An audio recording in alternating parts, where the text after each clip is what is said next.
अस्सलाम वालेकुम नाज़रीन, मैं हूं आपका होस्ट इजहार अली अब्बासी और आप मेरा स्पोर्ट्स यूट्यूब चैनल देख रहे हैं इजहार राय।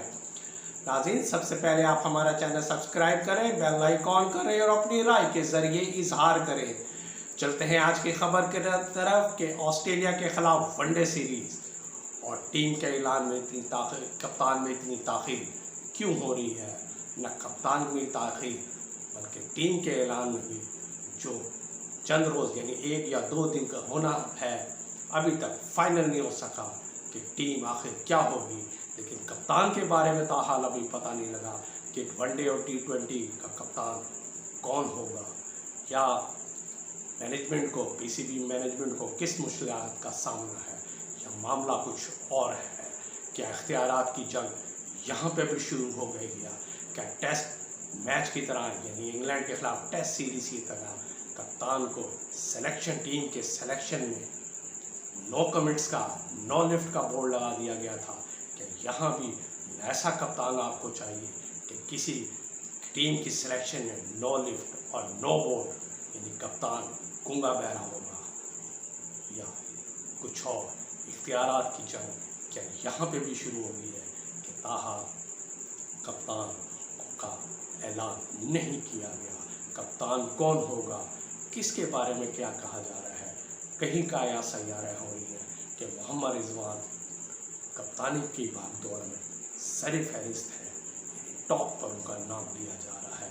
मोहम्मद रिजवान ने 74 वनडे खेले हैं, 2008 रन बनाए, 131 रन का हाईएस्ट स्कोर है, 311 निफ सेंचुरियाँ बनाई हैं, 73 कैच पकड़े हैं, 3 स्टंप किए हैं, जबकि T20 में 102 T20 मैच खेले हैं, 3313 रन बनाए हैं, 104 नॉट आउट बड़ा स्कोर उनका है, 1 सेंचुरी, 29 निफ सेंचुरियाँ बनाई हैं, 53 कैचेस पकड़े हैं, 11 स्टंप पकड़े हैं। इनका ODI और T20 का रिकॉर्ड शानदार है। दबंग खेलते हैं, बढ़ चढ़ कर खेलते हैं। लेकिन अगर रिजवान का नाम लिया जा रहा है तो इसमें ताख़ीर क्यों हो रही है? सवाल ये है कि ताख़ीर का बाइस क्या है, क्या वह इख्तियार है? जी हाँ, हमारे ज़राए के मुताबिक उस वक्त तक रिजवान कप्तानी कबूल करने के लिए तैयार नहीं है जब तक उन्हें सिलेक्शन के मुकम्मल तौर पर पीसीबी बोर्ड मैनेजमेंट ज़मानत नहीं देता कि सिलेक्शन के इख्तियारात उन्हें भी दी जाए। उस वक्त वो कप्तानी किसी सूरत भी कबूल नहीं करते। डमी किस्म के कप्तान बनाने के वो कायल नहीं है। इस तरह इख्तियारात की जंग अब यहाँ भी छिड़ गई है कि कप्तान कौन होगा। अगर रिजवान कप्तान बनते हैं या बना दिए जाते हैं तो क्या उन्हें टीम सिलेक्शन में पूरे इख्तियारात दिए जाएंगे, या इंग्लैंड के खिलाफ टेस्ट सीरीज़ में जो फार्मूला आजमाया गया था वही फार्मूला ऑस्ट्रेलिया के खिलाफ वनडे सीरीज़ में कप्तान के मुताबिक आजमाया जाएगा? ये ताहाल इसके बारे में कोई नहीं है कि क्या किस करवट लेता है। लेकिन बहरहाल मोहम्मद रिजवान जो चैम्पियंस लीग में हाल ही में होने वाली चैम्पियंस कप में मार्कोस की उन्होंने क़यादत की थी और वो रनर अप रहे थे, जब पाकिस्तान सुपर लीग PSL 2024-2023 में उन्होंने वो भी मुल्तान सुल्तान के कप्तान थे और रनर अप रहे थे। इस तरह बतौर कप्तानी वो मजबूत उम्मीदवार है।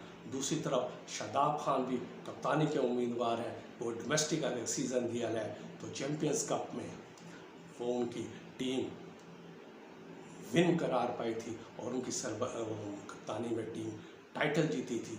पाकिस्तान सुपर लीग में भी यही सिलसिला था कि उनकी कप्तानी, जिन्होंने इस्लामाबाद यूनाइटेड की जीता था, उनकी कप्तानी में इस्लामाबाद यूनाइटेड ने टाइटल उठाया था पाकिस्तान सुपर लीग का। इस तरह लेकिन बहरहाल वो इंटरनेशनल सतह पे नाकाम है। लेकिन दूसरी तरफ मोहम्मद हारिस का नाम भी लिया जा रहा है कप्तानी में। लेकिन फ़ख्र ज़मान के बारे में भी यही है कि कप्तान बनने के लिए भी उनसे राब्ते किए गए थे, लेकिन अब वो राब्ते उस वक्त थे जब तक उन्होंने बाबर आजम को टेस्ट सीरीज़ से यानी इंग्लैंड के खिलाफ 2 टेस्टों से ड्रॉप किए जाने पर बाबर आजम के हक़ में बयान दिया था, जिसमें उन्हें पीसीबी का शोकॉस नोटिस मिला था और उस नोटिस का जवाब फ़खर ज़मान ने दे दिया था। ताहम ये इतलात है कि उन्होंने खुद शायद ज़ाहिर की है कि उन्हें आराम दिया जाए, वो ऑस्ट्रेलिया के ख़िलाफ़ सीरीज़ के लिए दस्तयाब नहीं होंगे। लेकिन बहरहाल ये कहने की बातें हैं कि वो दस्तयाब नहीं होंगे, लेकिन उनका बाबर के ख़िलाफ़ हिमायत का बयान महंगा पड़ गया उन्हें, और बोर्ड उससे काफ़ी नाराज़ है, मैनेजमेंट उनसे नाराज़ है। इस तरह मोहम्मद रिजवान के सर फहरिस्त हैं, लेकिन वो सिर्फ उस बात पर कप्तान पे राज़ी हैं कि सिलेक्शन कमेटी उनके बारे में उन्हें मुकम्मल ज़मानत दे कि उसे इख्तियारात टीम सिलेक्शन में मुकम्मल इख्तियारात दें, वो टीम को रिजल्ट देंगे।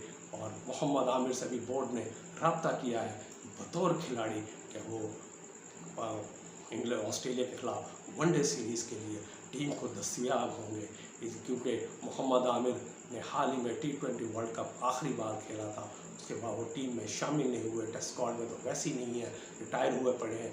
लेकिन अब वो वनडे के लिए बोर्ड ने उनसे रब्ता किया है। लेकिन बहरहाल कप्तानी का सिलसिला अभी ताहार मुश्किलात का सामना है।